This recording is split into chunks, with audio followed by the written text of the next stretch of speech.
Clifden is one of those places that probably looks a lot better when it's not in rain. Today's going well, all things considered.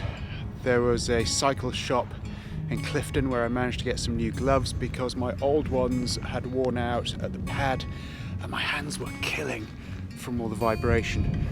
And yeah, the weather's foul, but it's lifting, and if you get your head down and carry on pedalling, you stay warm, you stay dry.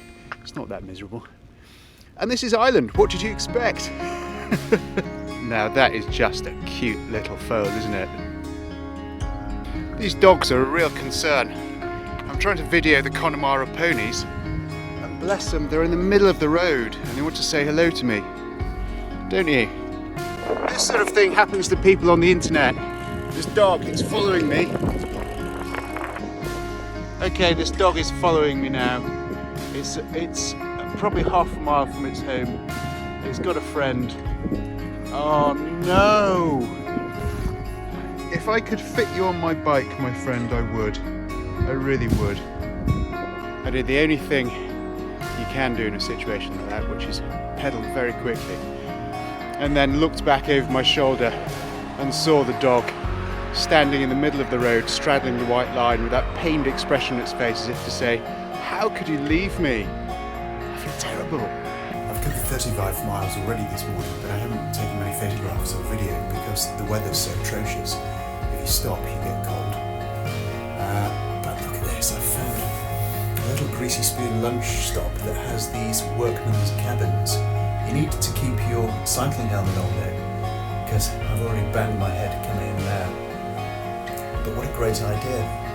I'm out of the wind, I'm out of the rain, I'm warm, and I'm about to be fed. I wish I could show you something interesting today, maybe, I don't know, a bit of coast, a bit of mountain, whatever, but I'm up in the Connemara Hills, and all I've really seen today has been mist and bog, and very little else of interest. This may look dull, but it feels kind of zen. The eerie thing is, there's a noise following me around this hill, and it sounds like something out of Doctor Who. The penny's just dropped. These are wind turbines. I can hear them, but I can't see them.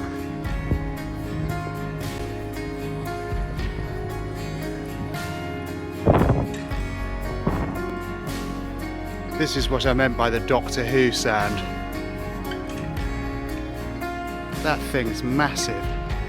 I can't believe I couldn't see it. And there are obviously several of them on this hill. I'm about 10 miles outside Galway now.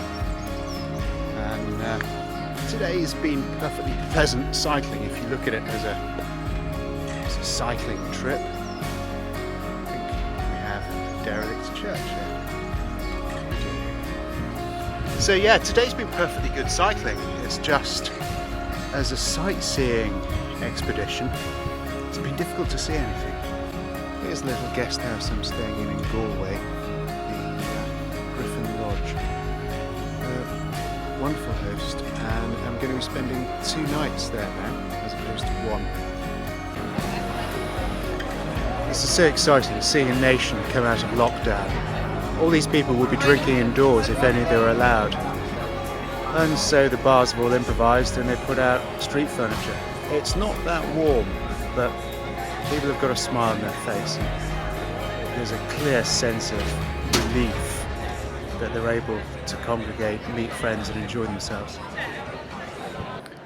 So here's the story. I arrived in Galway and it was an easy 72 miles cycling in pretty foul weather, but fair enough. And tomorrow is supposed to be a 105-mile cycle to Kilkee, except the weather forecast says it's going to be a 25-mile-an-hour headwind. Now I can do it. What I do know also is that the chance of me getting up the next day and cycling 104 miles to Limerick, it's not going to happen.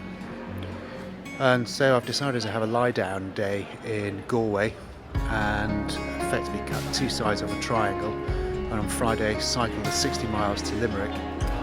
That way I'll be properly rested and get to see something of the place. After all, I have now cycled over 800 miles in, 11, 12 days. So my body says, you're due a rest, and I'm going to take him.